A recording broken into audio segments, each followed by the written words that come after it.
Naam, uongozi bora huleta maendeleo sio tu katika masuala ya kijamii, kisiasa na kiuchumi, lakini pia hadi kwenye masuala ya kimichezo ambako uongozi bora hufanya shirikisho kuweza kuwa kubwa na maendeleo ya soka sehemu husika kuweza kukua kwa kiasi kikubwa. Ndivyo ambavyo siku ya leo tunakwenda kuanza katika kipindi cha The Golden Boot, sehemu ambako tunakwenda kuangazia habari za kimichezo ndani na nje ya mipaka ya Tanzania. Lakini kwa siku ya leo tuko na mgeni hapa studio ambaye ni katibu mkuu wa chama cha soka mkoa wa Kigoma KFA. Huyu si mwingine ni Omar Gindi, miongoni mwa akili za mpira ambazo zimeendelea kuwa nuru na mwangaza mkubwa katika maendeleo ya soka mkoani Kigoma. Tuko naye hapa kwenda kuzungumza naye masuala mbalimbali yanayohusu masuala ya soka katika mkoa wa Kigoma, lakini pia katika tasnia nzima ya kimichezo, hasa katika mpira wa miguu nchini Tanzania. Omar Gindi,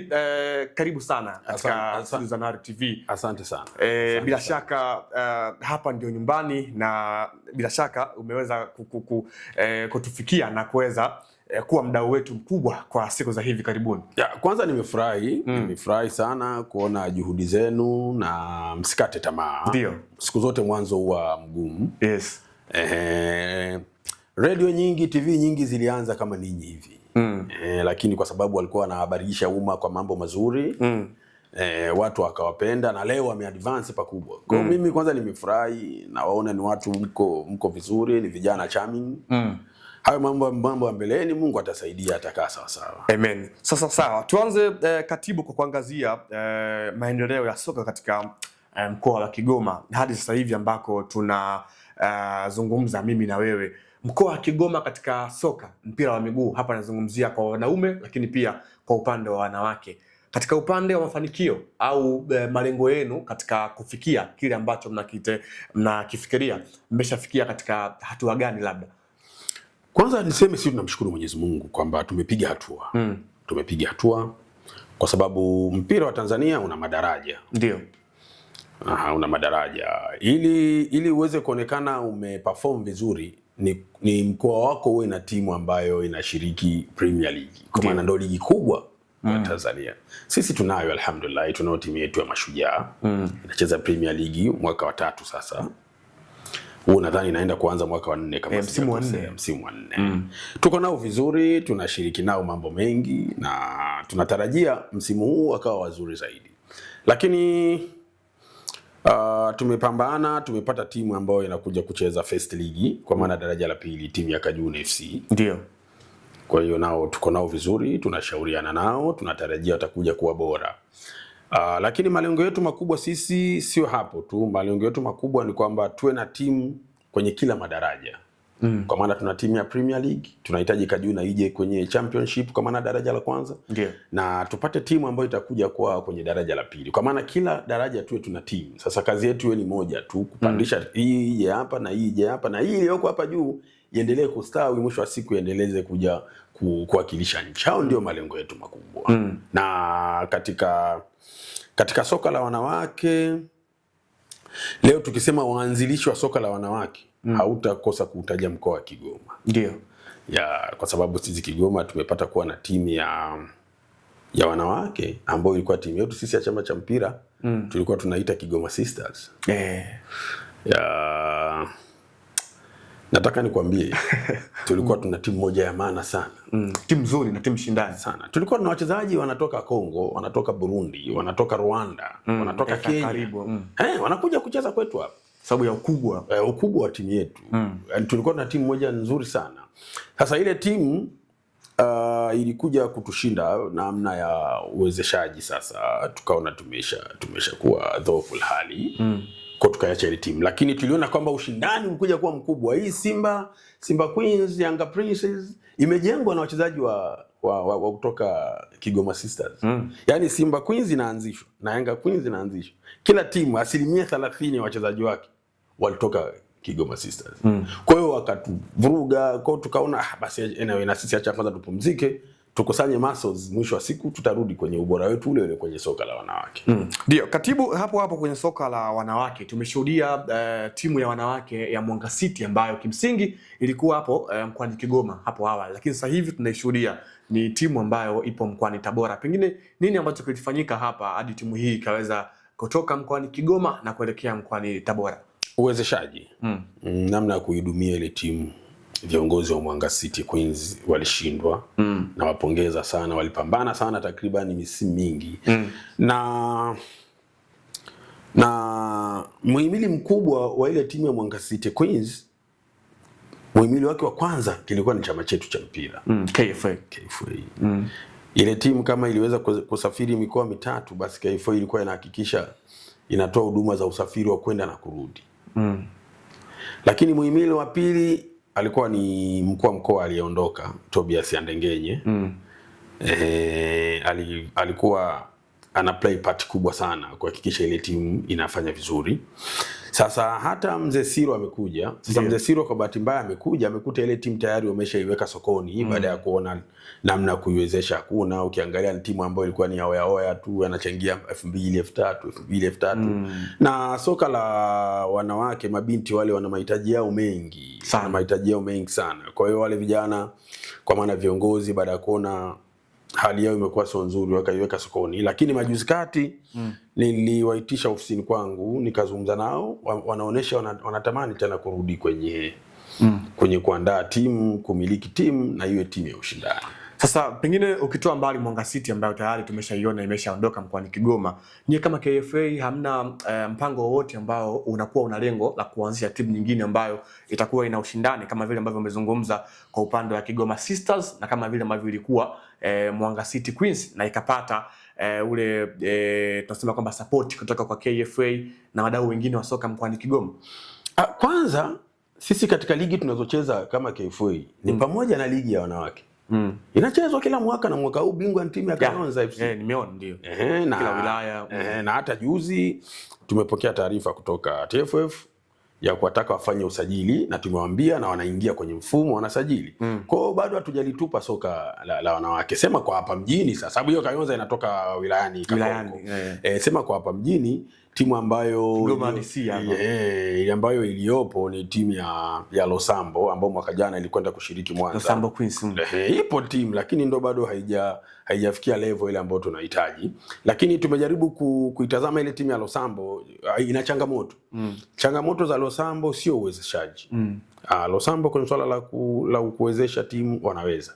Tatizo la Losambo ni management, uongozi na si kana kwamba uongozi haufai. Brother, unajua mawazo ya wengi yanakwenda mbali. Sijui unanielewa? Ndio. Mawazo ya wengi yanakwenda mbali. Sasa pale nikiyatazama timu wanakuwa labda wako watu wawili au mtu mmoja. Kwa nadhani hii ndio changamoto. Lakini mwisho wa siku ni lazima sisi kama walezi tuwaite, tuwape utaratibu kwamba ili timu iweze kufanikiwa, fanya 1 2 3, na tunatarajia inshallah tutafanya hivi. Sawa, katibu, tutoke hapo tuende tukaangazie katika upande wa ligi hizi ambazo zimekuwa zinaendelea katika mkoa wa Kigoma kwa siku za hivi karibuni. Tumekuwa tunashuhudia ligi ya Dr. Livingstone Cup ambayo kimsingi ilipo kila mwaka, ligi ya Kajuna Cup, lakini pia Main FM Cup, ambazo hizi ndio ligi kubwa za watu binafsi katika mkoa wa Kigoma ambazo zimekuwa zinateka attention kubwa kwa mashabiki na kuweza kutoa hamasa na chachu kwa upande wa mpira wa miguu kwa wanaume. Sasa hizi kwa upande wenu kama KFA mnazichukulia kwa namna gani labda katika upande wa kukuza soka la mkoa wa Kigoma? Hizi ligi zote ni ligi zetu. Na hatuwezi kuziunderrate. Isipokuwa tutapishana labda kauli. Unajua kuna mtu unaweza ukashauri, yeye akaona kama vile umedhalilisha, lakini umeshauri. Nianze na ligi ya Dr. Livingstone. Ndio. Leo kizungumza ligi ya Dr. Livingstone, hauwezi ukataja watu 3 au 4 waanzilishi wa ile ligi ukakosa kunitaja mie. Ndio. Wakati huo mimi nikiwa ndo mwenyekiti wa chama cha mpira wa miguu wilaya ya Kigoma mjini, kabla sijawa katibu wa chama cha mpira mkoa. Ndio. Na ukiniambia leo nitajie nani alianza kuchukua ubingwa wa Dr. Livingstone kutoka mwaka wa kwanza mpaka mara ya mwisho ninajua. Sasa shida tu imekuja ni kwamba ligi ya Dr. Livingstone muundo wake ulikuwa yani muundo wake ulikuwa una mkondo mrefu, ilikuwa kama vile mfano kombe la CRDB. Kwamba zinacheza timu 90. Knockout.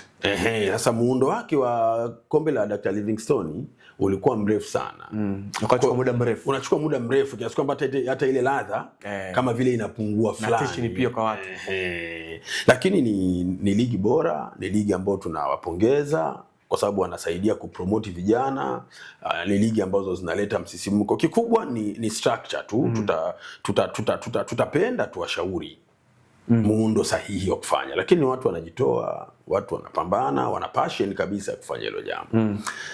Ukija kwenye ligi ya Kajuna Cup ndio imechezwa msimu mmoja na wamecheza vizuri. Nao changamoto zilikuwepo, hakuna tournament ambayo inakosa changamoto. Changamoto zilikuwepo, lakini ilimalizika vizuri na ni ligi ambayo ilipokelewa vizuri. Unajua ile ilirudi nyuma, unajua ligi ya Dr. Livingstone kuna kipindi ilikuwa inachezwa mle uwanja wa Kawawa, hata sehemu ya kutema mate unakosa.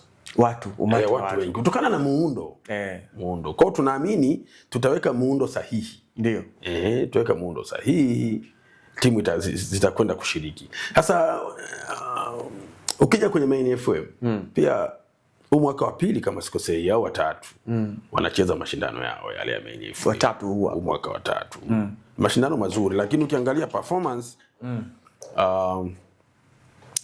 Main FM ilikuwa ni mashindano mazuri, lakini bado hajaperform vizuri. Ni mashindano mazuri na perform vizuri kwa sababu ya muundo. Kwamba Main FM wao hawachezi kila siku.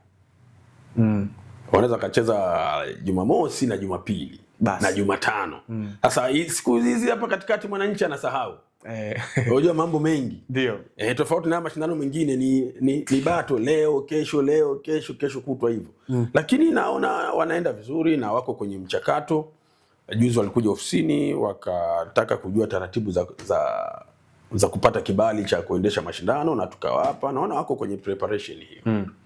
Katibu, tumalizie na kile ambacho alikizungumza mheshimiwa mbunge wa jimbo la Kigoma mjini kwa maana ya mheshimiwa Clayton Levocatus Chipando Baba Levo juu ya uanzishwaji wa ligi yake ambayo lengo ni kupata vijana 32 bora ambao watakuwa wana faida kwa mkoa kwa ujumla. Hili lipo katika hatua gani hadi hivi sasa katika masuala ya uanzishwaji na uendeshwaji, lakini pia yeye kama KFA kauli hii ya mheshimiwa mbunge mmeipokea kwa namna gani? Labda mimi nizungumzie kwenye kauli. Nizungumzie kwenye kauli, ni kauli ambayo ya kimpira. Ndio. Na sisi tumeipokea vizuri. Sawa. Lakini swala la ligi, muundo wake anaochezesha ligi yeye anachukua timu ambazo zipo Kigoma Manispaa kwenye jimbo lake. Jimbo lake. Sasa ishakuwa kwenye jimbo lake, sisi binafsi kama KFA hatuhusiki nalo. Hilo jambo linakuwa liko chini ya chama cha mpira wa miguu Manispaa, kwa maana wanaitwa DOCFA. Ambaye mwenyekiti wake ni Mr. Msongera. Wale ndo wanadili. Kama ingekuwa ni timu ambazo ni ligi ambayo inahusisha timu zingine za kutoka wilaya nyingine. Yaani kuna wilaya ya Kigoma na wilaya labda ya Uvinza. Basi hayo mashindano kikanuni tulipaswa tuyahosti sie kama KFA.